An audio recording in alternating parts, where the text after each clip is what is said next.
y no se nos cree, se nos juzga, se defiende al abusador más que a la víctima. Eso está comprobado.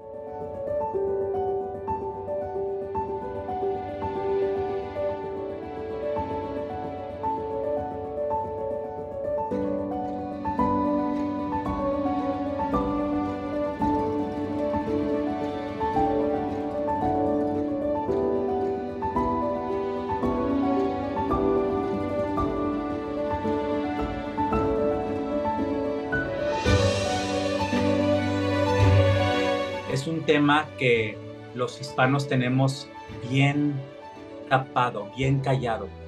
Es un tabú tan grande. ¿Por qué? Porque somos los hispanos, los latinos, somos machistas, somos una sociedad machista, una sociedad muy religiosa, casi todos somos cristianos o católicos, entonces se nos dice que no hay que hablar de estos temas, que no hay que hacer escándalo, que mejor te calles, y no, es todo lo contrario. Mencionas algo muy importante y es los tabúes que tenemos nosotros como sociedad. Y voy a leer textualmente algo que dijiste. Como sociedad estamos condicionados a normalizar el abuso y minimizar a las víctimas. Y esto es algo que hemos visto a través de los años y recientemente también con casos de personas públicas que han sido víctimas de abuso sexual y aún en los medios de comunicación se les cuestiona. Y tú también mencionas eso en ese primer episodio. ¿Por qué esperaste desde el 2002 hasta el 2022? Estamos hablando de 20 años. ¿Por qué esperaste 20 años para hablar? Y eso es un cuestionamiento que se le hace a las víctimas, pero que también es válido. ¿Por qué una víctima espera? O muchas veces se van a la tumba y ni siquiera Sí, hablan y del tema. ¿Por qué? eso es tristísimo, saber que ha habido víctimas de abuso sexual que nunca lo han hablado y tal vez hasta dejan este mundo sin haberlo hablado, y eso me parece terrible. La víctima habla cuando está lista, no cuando la sociedad o los medios o el gobierno o la justicia dice que debe de hablar. Creo que eso es algo que tenemos que entender y que cada proceso es distinto, cada persona es distinta, cada caso es distinto. Existe tanto tabú alrededor y si uno que es, entre comillas, famoso, popular, tiene medios, sale en la tele, si a uno lo revictimizan, si a uno no lo creen, imagínate a alguien que está en un pueblo remoto. Yo soy figura pública, yo tengo el privilegio y la bendición de tener una cámara enfrente, micrófonos, medios, seguidores, pero hay tanta gente que no, y es un tema tan lleno de tabú y es un tema tan castigado y pareciera que estamos condicionados como sociedad a no creerle a las víctimas, a señalarlas, a cuestionarlas, a revictimizarlas. Yo he sido revictimizado por inclusive comunicadores importantes, los más importantes de México, ¿no?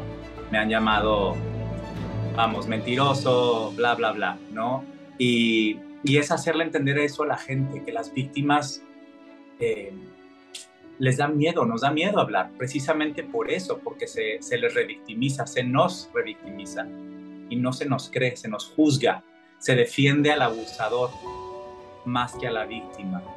Eso está comprobado, lo puedes ver casos desde el de Harvey Weinstein y todas las mujeres, Rose McGowan, todas estas actrices valientes que salieron y se tardaron años en que la gente les creyera y ellas vivían aterradas. ¿Por qué? Porque ya sabían lo que les venía, ya habían callado, habían silenciado a varias personas. Hay carreras truncadas, hay sueños truncados, también hay, porque entendamos algo, estos abusadores, estos perpetradores están abusando también del poder que tienen y están en una situación privilegiada de muchísimo poder y pueden aplastarte. Con una llamada te pueden destruir la carrera, pueden inventar chismes, ¿no? Menciono mucho el caso de Harvey Weinstein porque creo que es de los más escalofriantes por toda la venganza que este hombre desató y todo este movimiento que estaba en coordinación con tabloides para hablar mal y sacar notas y desprestigiar a la víctima. Me parece gravísimo que existan todavía revistas que publiquen esas cosas, que haya medios todavía que cuestionen a las víctimas, que no los apoyen a estas alturas del partido, después de tantos y tantos casos. Menciono Harvey Weinstein, Bill Cosby, Jeffrey Epstein. Hay tantos, gente que cree, que no cree. Michael Jackson, en México, Toño Berumen, Luis de Llano, vamos, está Andrés Ruemer. La lista es interminable, desafortunadamente. Es muy difícil, es un proceso tardado y es un proceso desgastante, pero yo sí creo que deben denunciar por la vía legal. Eso es, para mí es lo más importante, porque es la única manera en que se puede hacer realmente justicia. Hay que normalizar el hablar de abuso sexual. Hay que normalizar eso, en lugar de normalizar el quédate callado, no digas nada, no digas nada. No, al contrario, hay que hablarlo y pedir justicia, ¿no? Y esperemos que esto sea un movimiento que crezca y crezca y crezca y que más gente se atreva a hablar, para que gente en el poder en estos países ponga atención y pare las antenitas y diga, aquí hay algo, hay que hacer. ¿Cómo podemos ayudar a que esto deje de suceder? ¿Cómo le quitamos poder a estos abusadores que están cometiendo un crimen? Es lo peor que le puedes hacer a un ser humano, ¿no? Privarlo de su libertad de alguna manera, porque cuando eres abusado sexualmente, eso es lo que están haciendo. Te están privando de tu libertad, es un abuso, eso no debe de suceder.